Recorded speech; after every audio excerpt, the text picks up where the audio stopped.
All right, woman, you ruined filming. What was so important that you had to ruin filming?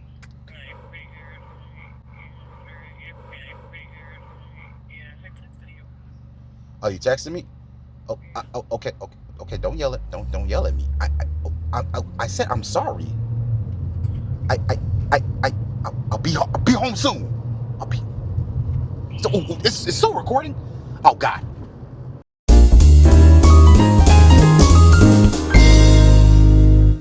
All right, everyone. Welcome to another episode of the E&I Bourbon Salon.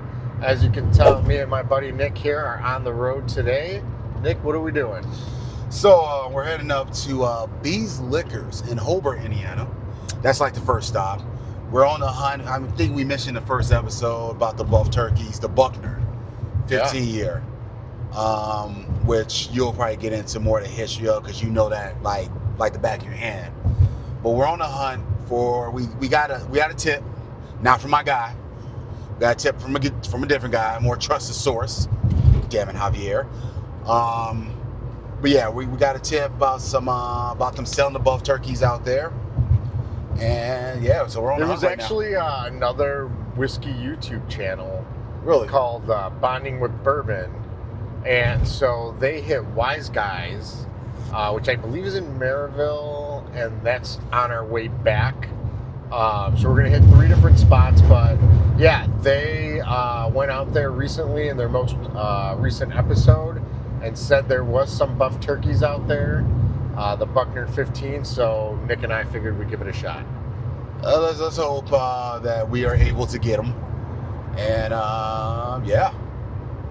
So if you can, please elaborate on the history of the buck turkeys one more time for our audience. Yeah, and you know what's interesting is like the reason I want it and I'm chasing it and like, you know, talking about my bourbon budget last night with the wife, and my birthday's coming up, and so I was like kind of in the market for a nicer bottle for myself, and they are expensive. These Buckners I think go for, you know, $280 is MSRP. If we can get it for under $350, I think it's a win. Yeah. But essentially, it's, you know, it's one of those things. It's like never probably going to happen again in the whiskey world. But you know, in 2009, when Seagram's bought out Wild Turkey, they were looking to increase their capacity, but they're still, at the time, was at its full limit as much as they could make. And while they were, you know, building out their new facilities and new still and adding additional capacity to what they could produce at the Wild Turkey facility, they went out and contract distilled.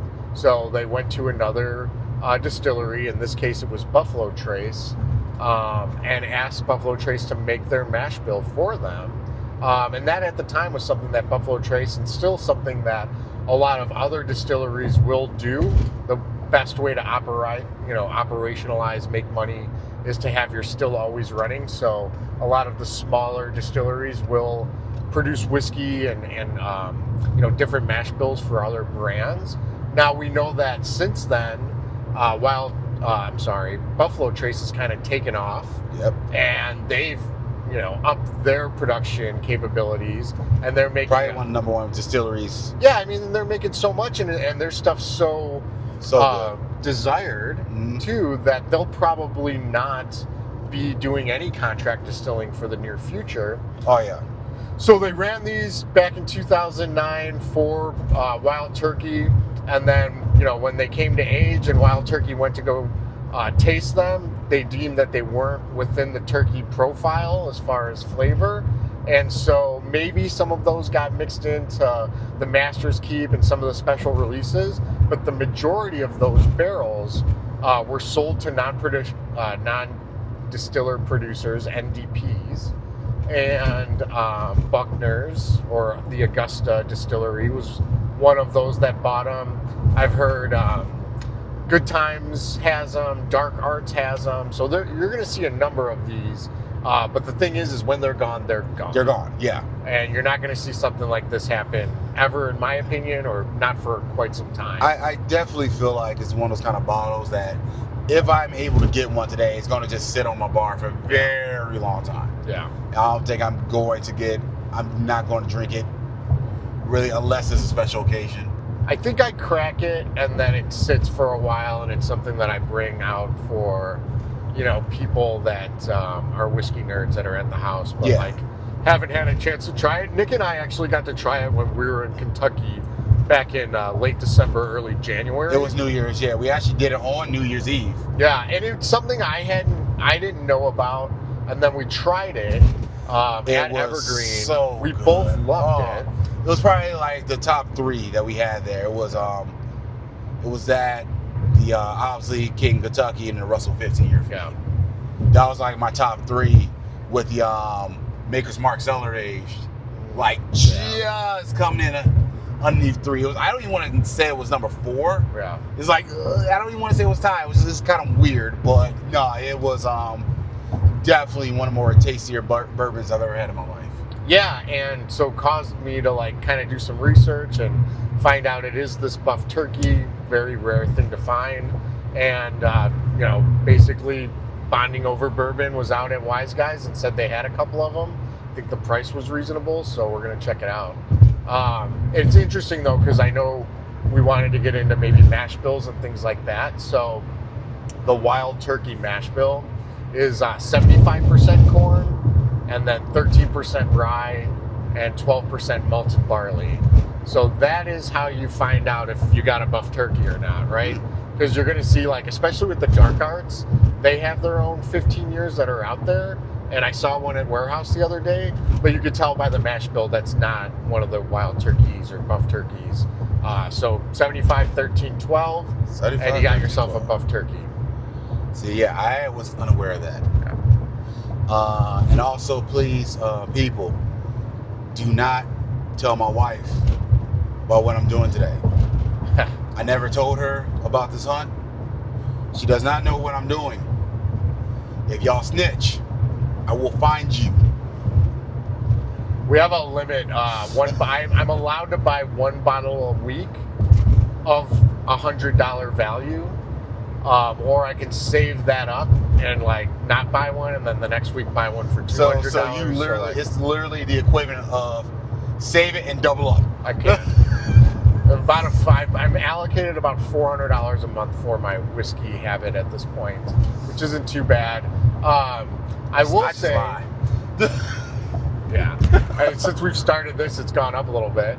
Bought that when we were at Mario's, I believe it was Mario's. I ended up buying that the Michter's 10-year rye for $265, and I thought that was a good price, and I haven't had an opportunity to buy one of those before. You just mentioned one of our favorites is the Maker's Cellar Age. Oh, yes. And I saw those at the the Buck City by me. You were telling me about Buck that, City yeah. in Rosemont had like 3 or 4 of them. They were selling for $200. I didn't pick one up. My wife was with me. She kind of like side-eyed, was like, I don't think you need that. And right on. And you never called me. You never said, hey, Nick, it's out here. You never said anything. I told you when we went to that event, though. I told you they had them there. So, I can't get away from my wife that easily, though, man. You gotta tell me at different times, bro. We're staying on 90 right here. Yeah, we're gonna stay on 80, going towards 80. Right. So I'm going towards Indiana. So road trip. 27 minutes to get there. Road trip. I was saying earlier that I wanted to do more of the content in the car because I, as a new YouTuber, am still very leery. Leery's not the right word. I'm very scared to film in stores. I hate the feeling of filming in stores. So I don't blame you. Still getting that, muscle memory built in. But we're going to 3 different stores with the idea of maybe buying a couple different bottles. I don't know how much content we'll film in the stores. I don't blame you. Like, here's the thing. I'm more comfortable when it comes to filming, when it comes to like being in public with my background and sports and whatnot. So I'm a little more comfortable when it comes to filming and stuff like that. My hardest issue is definitely the politicking when it comes to actually talking to the manager on site or whoever's there and just go, hey, can we film? I could be the one in front of the camera, but he got to be the one he's asking. Not to mention, though, as a connoisseur as I am when it comes to bourbon, all the information about bourbon goes in one ear right out the other. Sometimes I get hit in the head a lot. So I know my information, but I will try to film. I will start talking about, and this one has a mash bill of, damn it. Cut. We will be there for like 3 hours. Yeah. No, I think I've been to, so we've done a lot of those whiskey tastings where we kind of like had this setup where there was 5 bottles and like someone would tell us a story about it. We did those at Warehouse Liquors as like private corporate events. And then I started doing those and hosting those for my own kind of customer set and little corporate circle. And that like just led me down like being able to memorize some of that stuff because people would ask you or you'd like want to note it. And then I read Fred Minnick's book, one of his books, and then that like kind of like helped put the context of the history. And you're like, okay, there was like the bourbon or the whiskey rebellion that happened in like the late 1790s, and like all of the distillers in Pennsylvania started moving down into the Kentucky area and like following the Ohio River, and like you kind of start to understand like, oh, Elijah Craig wasn't like the first person to make bourbon or put whiskey in a toasted or charred oak barrel. Actually, Basil Hayden, probably one of the first on 12 families. Miles. Sorry. 12 miles. 12 miles, you're going to get on 65. So Basil Hayden, probably one of the first, people that brought, a still and multiple families and set up, along with the Beam family. But yeah, so you just kind of like start to learn that context, and it's interesting. And then I'm a nerd where my brain just like, I can memorize stuff that like same thing with D&D, right? Like I just kind of start to memorize stuff, and yeah. Yeah, I mean, I hear all that, and it's so interesting, so fascinating. But at the same time, I'm just sitting here looking at Kyle going, you are such a nerd. Nick, and I actually want to kind of get his lunch money. Want to take his lunch money. Nick did ruin our D&D campaign. I did not ruin D&D. So we're going to get into that. We're going to get into that. Okay. You can't drink that much before D&D, man. It's just not good. That goes for both of us. Hold on. So, we got some time. We're going to talk about this. So last Sunday, as we're doing our D&D campaign, we're doing Kyle's campaign. Now, this man kept telling us so much how much we're going to die. We're going to get into this big fight unless you know how to get out of it. You guys are going to go in a big fight, and I think I'm going to kill you all. Cool. We're going through the campaign. We get to the docks where our characters. We get on a boat. There's a captain on the boat. Wait, take it back. There's a captain, and there's like these 2 suspicious dudes. One of our guys was able to sense the evil. So we now know they're bad. We kind of find out they're like, traffickers and they're bad people. And, something bad's going to happen. We find this out. The captain, he describes to us, this war-torn woman. She's battle-hardened and all this stuff. My character, who's a ranger, is going, yo, we should check her out. You did kind of dead catch that right away, which ruined basically the rest of my evening. I immediately said, check her out. I think there's something up with her. And we asked all the good questions. We asked all the questions that we were supposed to ask. And we did high perception checks, investigation checks and he kept, Kyle was avoiding it. Kyle just said she's uneasy around you. And we're like, well, why? Yeah. Why is she uneasy? And that's, she just feels uneasy. And he kind of turned it to where she's like, yes, we should capture these people. And no, she's good. Okay, cool. And then one of our buddies, has sex with her. Because it's D&D. Why don't you have sex with the random captain? So anyway, she lured you into her. She lured Dave into her bedroom. I was on the boat looking for children that they're trying to traffic. And then her men find the two guys and somehow brought these guys down easily. Now, one is like a, what was he? It's like 7 foot tall Kratos. 7 foot tall Kratos looking dude with his mouth sewn. And the other was, what's Dark that? Mage. Dark Mage. There we go. But her men just brought these guys down easily, which I was like, there's something off with that. Once again, point all this out. The next morning, we are taking these guys to a random island, and we're having this discussion. We get on the island, we're having a discussion amongst the guys, and the guy goes, have you guys been paying attention to where the captain is? And we're like, I mean, no.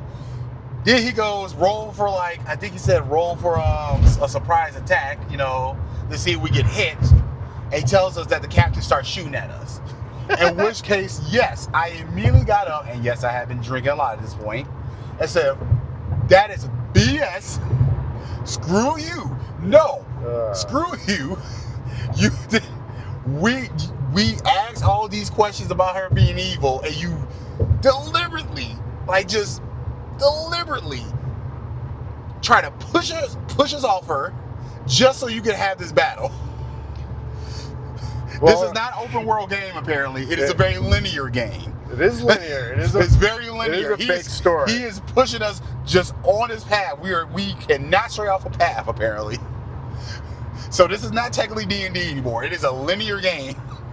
I was too involved in the storyline to pivot. And I don't know what I would have done. Man, it's so hard to be a DM. You never know. It is. That's why I've done it. What people are going to come up with. And I thought I skirted around it with the sexual endeavors and rebuilt the trust. But I don't know. But yeah, one character did not make it out alive.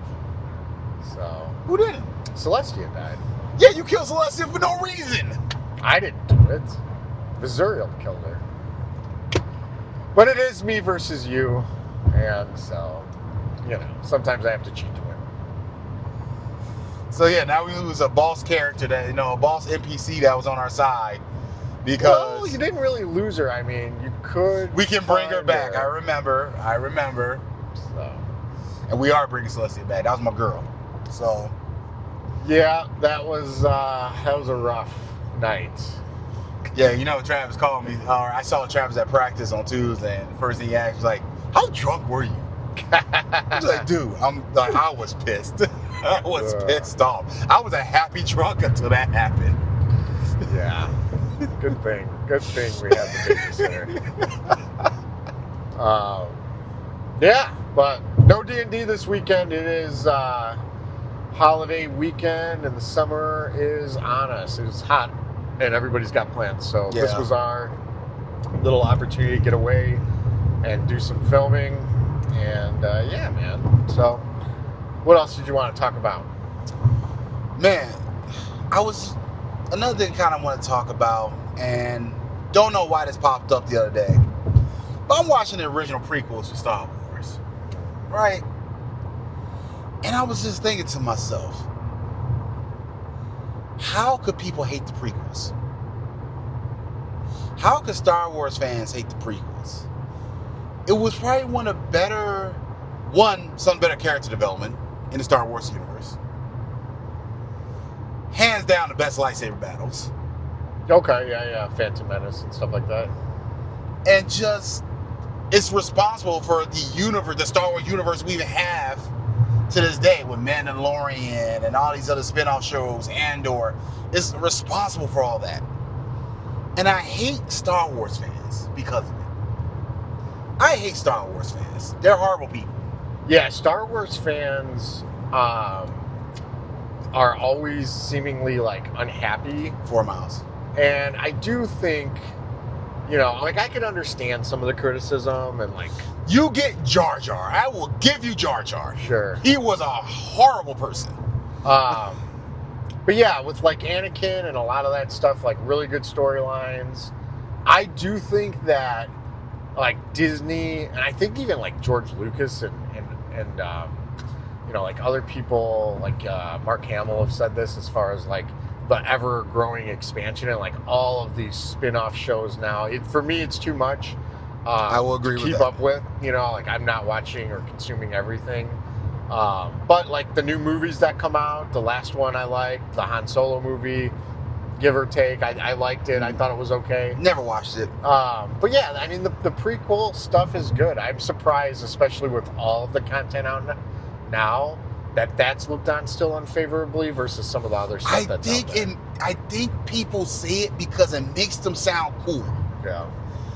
I understand, like, if you grew up in, the 70s and 80s, like 77 when the first one came out, and 1980 with the 80 for Empire Strikes Back, 83 I believe was The Return of the Jedi. You grew up watching those movies. It's understandable that when you saw Phantom Menace, it was like, oh, this is not for me.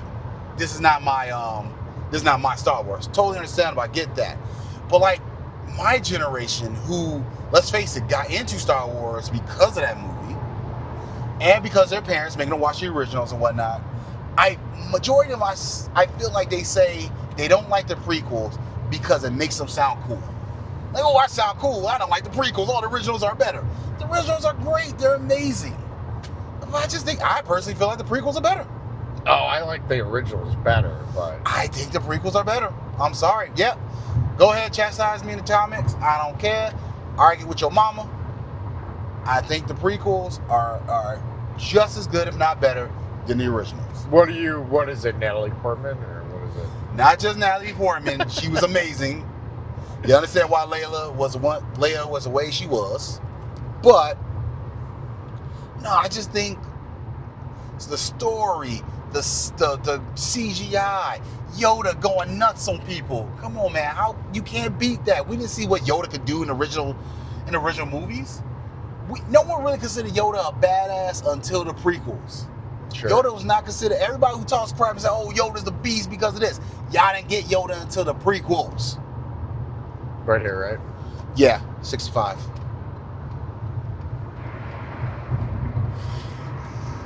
But yeah, I hate Star Wars fans. It's not so much this is something I want to discuss. This is just something I had to do. I had to say this, that they are horrible people and I do not like them. So we're getting closer to the spot. I think we'll cut it for now. We'll probably get back on in a little bit, okay? All right, man. All right. This is really good.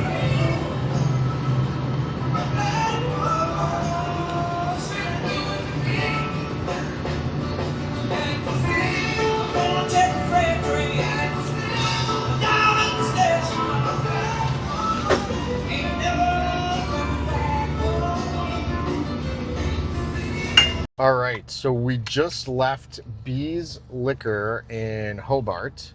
Fantastic store. The bourbon selection was awesome. If we weren't going to 2 more spots, a lot of the budget probably would have been blown here. Yeah, great store picks. Really good store picks. So me personally, I was the only one to buy something. Yep. I actually picked up a personal favorite of mine, something I can't find anywhere. I picked up the chicken cock. This is their the barrel proof chicken cock. It's a private cast. This their store pick. One of the oldest like bourbon distributors, like, for sure. ever. I don't know a ton about chicken cock, but yeah, started in Paris, Kentucky by, I believe, James A. Miller. Nice. One of the older distilleries out there. Especially, like, they were big during pre-prohibition. Okay. They were one of the major, like during when that was going on, biggest distiller out there. So I've had it. The first time I actually had chicken cock was in Lima, Ohio. I had like just a regular straight bourbon at this random comic book store. Oh, it nice. was like a comic book store / bourbon bar. It was a bourbon bar / comic book store in Lima, Ohio. And I don't even know if they're still around. It was like a few years ago, and I had the chicken cock there. And I was like, holy crap, this is delicious. Yeah. And I personally, I never found chicken cock anywhere. At least like none of the major retailers. Yeah, really we sell see it. kind of the basic ones, but like some of the nicer ones, the cast strength, the finished ones, that can be. I mean, they can be super expensive too. They do get up there. This was only like $85. Yeah, good price. I can't wait to try it. $85, yeah. You showed it. You showed it, and then they had some other great stuff. Definitely a place where if you're local and you're coming in here all the time, They have a great rewards program. We didn't Yeah. sign up. I don't think I'll be back frequently enough to make it worth our while, but they have some great bundles in there, specifically the Jack 12. Yes. They did have it with an Old Elk Bees store pick. It was a bourbon store pick. You know, I've got a couple bottles of Old Elk. It's one of my favorites, but I don't need another one. It was also bundled with a The Jefferson's Ocean Age, which I don't have. I don't know why he doesn't like Jefferson Ocean. I love it. It's okay. I get it's gimmicky, the whole idea of Yeah. like put them on the boat so let them rock, but there's a science behind it. It takes what it cuts the aging process in half because of the way the waves are rocking the barrels around. I loved it. I think that they're very batch dependent, and so I don't know which batches are good and bad, and so I tend to not buy those. But if I get a chance to drink them, you know, I'm happy to take a pour of them. So I passed. I needed the Jack 12. I still don't have one. I really want that Jack 12 as by itself. Yeah, really wouldn't sell it by itself. $2.99 for those 3 bottles. Actually, not a bad price. If you do the math on that, they're selling the Jack for $160. Yeah, because the other bottle, the Jefferson's Ocean's, $80. And the other one's $70. So yeah, good price. Very good price. All right, so what's the next location? Headed to Wise Guys. We're going to Wise Guys next, and we'll pick it up there. All right, so go make a right. Make a right. Yep. So we just left Wise Guys. Great liquor store. The manager there was a nice guy. Very nice. Not a very, I mean, a huge selection. Not anything that was super rare. We did not see the Buckner 15 year. It was gone. But he did give us a tip that he knows where there are some. So we're heading to an unplanned location, Holiday in Cedar Lake. Yep. Cedar Lake, Indiana, Holiday Liquors. And then left? Yeah, make a left, yeah. And so interesting scenario that happened in the liquor store. So good selection. I was thinking about buying the Frey Ranch farm strength. You don't see the black label Frey Ranch, or any Frey Ranch for that matter, in Illinois. So the last time I was in Michigan, I got a bottle. And this time I was out here thinking about getting the cast strength. He ended up talking me into picking up the Rare Saint, which is, it's a local whiskey that's only... I believe it's MGP, so it's a non-distiller producer. Yeah. And it was weeded, and he said that another bourbon YouTube channel that his friend runs blinded it against the Weller 107, and it won. It beat the Weller. Twice, because they thought they fucked up the first time. So, I don't know. He talked me into it, and then as we were checking out, their cash registers went down, and they were not accepting credit cards, so I kind of skated away without having to buy that bottle for $85. Maybe a good bottle, but I'm really saving for that Buckner's. Yeah, I think saving Buckner's better. I feel like something like that is more of a let me try it. Yeah, that's something you want to taste. I do agree. Some of those bottles, as they get a little bit up there in cost, and no age statement. It was a 115 proof wheated. You'll get a 65. Like I mentioned, 65 south or north? Yeah, south. All right. So he said that this place, Holiday Liquors, has a case right when you walk in, and there is some of the Buckners. He said one. Yesterday he saw it. He saw it yesterday. So we'll see. But interesting experience. Liked Wise Guys. Good conversation. It was cool. I think the first spot was better. Definitely Bees Liquors was a fantastic location.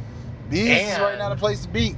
Still kind of kicking myself. I mean, $160 for the Jack 12, bottled with 2 bottles that I didn't specifically want. So the total was $3.99.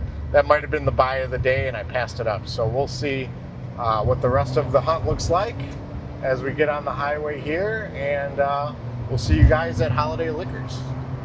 All right, everyone. The hunt is over. The tip was good. We did get a bottle of the Buckner's 15. They only had the one, so Nick is obviously unhappy. that is the sad part about bourbon hunting with your friends, is sometimes you get a bottle and they don't. He did get the chicken cock earlier. Happy about that. Did not have a second Buckner's. They didn't really have anything else there outside of that. Not that really. Was Worth appealing. getting. Yeah. But yeah, they had the Buckner's 15 at a price below. It was actually retail. below, yes. So $290 was the price. I did pay a surcharge for the credit card. So you pretty much did. You ended up paying kind of like. Yeah, So I paid retail. Yeah, you paid retail. But yeah, and we can confirm, pretty sure, I'll put it here, but it's the 114 proof. So that's kind of the that's kind of the Buffalo Trace sweet spot as far as proof. So this is 114.8. It says that it was bottled in Bardstown, Kentucky. And so pretty sure this is a buff turkey. And so we got one for the channel. We'll be opening this, drinking it together. Yeah, you're damn right. You're damn right. I'll open it right now. I'll take a sip. I'm so excited. It is my birthday coming up. Not to date the video. That's the only reason I did not beat him to it. And this was my birthday present from my wife to me. Thank you, also, wife, for that. I was gonna hit you over the head. I was just gonna as soon as you said, "Can I get the key?" Take you out. We did have plans to go to one more. I think that the hunt's over. I don't know that I'm particularly looking to spend any money. I think I'm good. I think I'm good.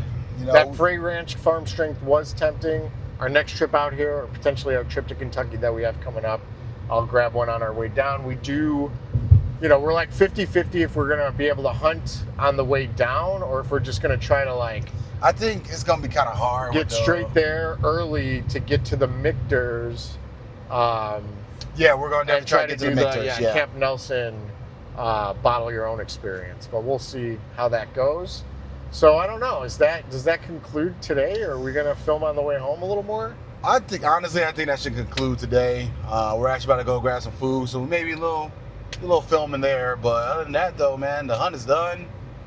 Hunt is done. Scored the bottle. We've been talking about buff turkeys. Been talking about the Buckners. Still looking for the King of Kentucky. We're going to get it. I'm going to find it somehow. And we're headed there soon, so stay tuned. Like and subscribe. Love you guys. And comment. Let us know. Did we miss something? Did you see something on some of the B-roll there? Please that let was us maybe appealing that we didn't get. What do you think about that Rare Saint? Is that a bottle that we should have picked up? Is it really worth it? 107 WOA killer. If you know, please let us know. All right. All right. Goodbye. Welcome to my house.